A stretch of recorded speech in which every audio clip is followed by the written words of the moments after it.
দক্ষিণ এশিয়ায় মুক্ত সাংবাদিকতা ও বাক স্বাধীনতার অবস্থা সবসময়ই ভঙ্গুর। তবে সম্প্রতি পাকিস্তানে যা ঘটছে তা বাক স্বাধীনতা আর স্বাধীন গণমাধ্যমের কফিনে শেষ পেরেক মারার মতো। পাকিস্তানে দেশি বিদেশি সাংবাদিকদের ওপর জারি করা হয়েছে নজিরবিহীন কঠোর বিধিনিষেধ। কিন্তু কেন হঠাৎ গণমাধ্যমের টুটি চেপে ধরতে চাইছে পাকিস্তান সরকার? মূল ঘটনার সূত্রপাত পাকিস্তান নিয়ন্ত্রিত কাশ্মীরে। সম্প্রতি সেখানকার স্থানীয় নির্বাচন এবং স্বায়ত্তশাসনের দাবিতে হওয়া তীব্র বিক্ষোভ কভার করছিলেন দেশি ও বিদেশি সাংবাদিকরা। কিন্তু সরকারের দমনপীড়ন ও বিতর্কিত পদক্ষেপ সাধারণ মানুষের সামনে চলে আসায় ক্ষুব্ধ হয় দেশটির প্রশাসন। গত 1 আগস্ট কাশ্মীরে কর্মরত দুজন স্বাধীন সাংবাদিককে গুম করা হয়। আল জাজিরার প্রতিনিধির ওপর আনা হয় ভুয়া তথ্য ছড়ানোর অভিযোগ।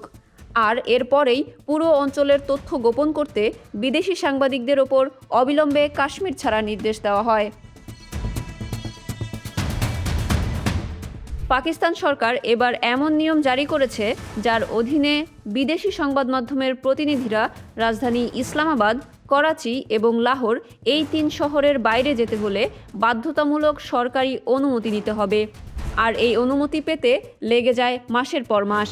এর সহজ অর্থ হলো দেশটির মূল সংবেদনশীল এলাকাগুলোতে কী ঘটছে তা যেন পৃথিবীর কেউ কখনো না জানতে পারে।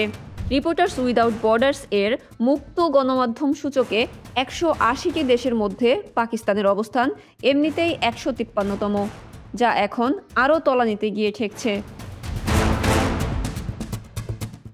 মানবাধিকার সংস্থা হিউম্যান রাইটস ওয়াচ ও স্থানীয় সাংবাদিক ইউনিয়নগুলো একে সংবাদ মাধ্যমের ওপর সম্পূর্ণ নিয়ন্ত্রণ প্রতিষ্ঠার চেষ্টা বলে আখ্যা দিয়েছে।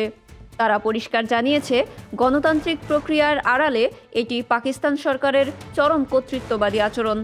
বিশ্লেষকরা মনে করছেন, সোশ্যাল মিডিয়া ও আধুনিক তথ্যের যুগে পাকিস্তান সরকারের এই পুরনো দিনের সেন্সরশিপ কৌশল আখেরে তাদেরই দেউলিয়াত্ব প্রকাশ করছে।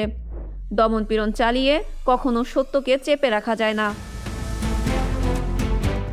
সংবাদপত্রের স্বাধীনতা হরণ করে এবং সত্য প্রকাশে বাধা দিয়ে পাকিস্তান সরকার বিশ্বমঞ্চে নিজেদের যে আসল চেহারা উন্মোচন করছে তা তাদের অভ্যন্তরীণ সংকটকে আরও ঘনীভূত করবে।